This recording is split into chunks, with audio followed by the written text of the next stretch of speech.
Assalamualaikum warahmatullahi wabarakatuh. Perkenalkan, nama saya Anissa Hanatu Zahro dengan NIM 4012000013 dari kelas Ekonomi Syariah A. Di sini saya akan mempresentasikan tugas dari studi Al-Quran dengan tema Rasm Utsmani. Baik, yang pertama, pengertian Rasm Utsmani. Secara bahasa, rasm dalam bahasa Arab artinya gambar atau tulisan yang merupakan isim masdar dari kata rasama yarsumu yang artinya menggambar atau menulis.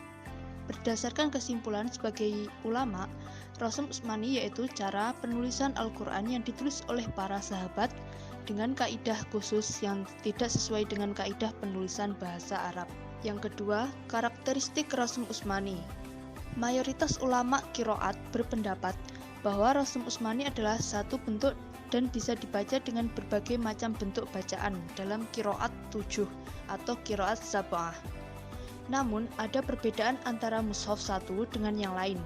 Perbedaan ini tentunya berdasarkan kesepakatan dan penyesuaian-penyesuaian. Harus dipahami bahwa Al-Quran ditulis pada zaman Rasulullah hingga Utsman itu tanpa ada syakal atau harokat dan titik.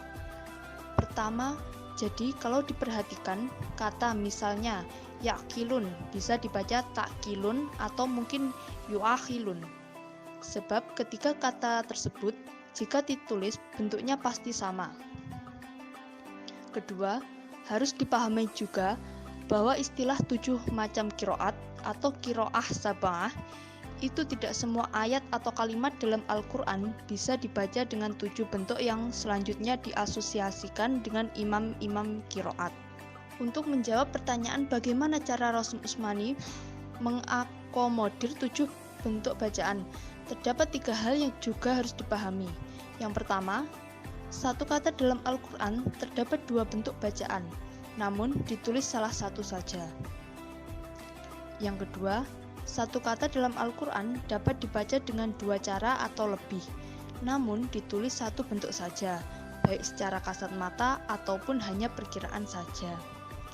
Yang ketiga, satu kata dalam Al-Quran terdapat pembuangan atau penambahan dan tidak dimungkinkan untuk menuliskan satu kata tersebut 2 atau 3 kali dalam satu mushaf.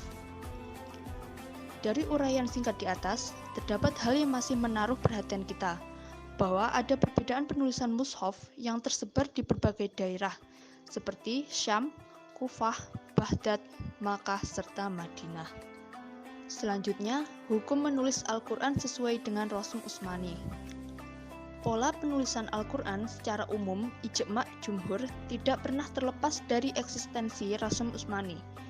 Setidaknya pendapat inilah yang banyak diikuti oleh mayoritas umat Islam, bahwa salah satu syarat pokok bacaan Al-Quran yang benar adalah kesesuaiannya bacaan dengan muwafaqah dengan mushaf tasmiyah terlepas dari muwafaqahnya secara tahqiqi atau syarihi atau jelas atau tahdiri atau ihtimali samar sesuai dengan kaidah bahasa Arab dan memiliki sanad atau jalur transmisi yang bersambung sampai Rasulullah SAW. Namun, begitu dalam perkembangannya, para pemerhati ulum Al-Quran berbeda pendapat tentang hukum penulisan Al-Quran dengan Rasm Utsmani. Topik perbedaannya secara prinsip hanya seputar eksistensi Rasm Utsmani. Apakah keberadaannya itu bersifat tauqifi atau ijtihadi atau produk konsensus ulama. Berikut ini merupakan 3 pendapat besar mazhab yang masyhur dan berkembang sampai sekarang. Yang pertama, pendapat menyatakan bahwa tulisan Al-Quran harus sesuai dengan khat mushaf Utsmani adalah wajib, karena Rasm Utsmani bersifat tauqifi. Meskipun khat tersebut menyalahi kaidah nahwu dan shorof, meskipun khat tersebut mudah mengakibatkan salah bacaannya bila tidak diberi harokat, lebih-lebih bagi orangnya kurang mengerti Al-Quran. Yang kedua, pendapat yang menyatakan bahwa tulisan Al-Quran tidak harus sesuai dengan khat Rasm Utsmani, sebab hal itu tidaklah tauqifi, akan tetapi hanya redaksi terminologi atau ijtihadi. Yang ketiga, pendapat yang mengatakan bahwa Al-Quran adalah bacaan umum, harus ditulis menurut kaidah Arabiyah dan Sarfiyah, akan tetapi harus senantiasa ada mushaf Al-Quran yang ditulis dengan khat Rasul Utsmani sebagai barang penting yang harus dipelihara, dijaga, dan dilestarikan. Dari 3 pendapat di atas, dapat dipahami penulis cenderung pada pendapat kedua yang oleh Muhammad Abu Syuhbah ia katakan sebagai pendapat yang lebih moderat, yakni mazhab yang digawangi oleh Izzuddin bin Abdissalam.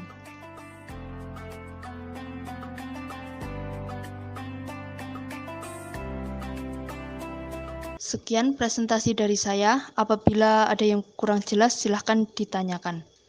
Wassalamualaikum warahmatullahi wabarakatuh.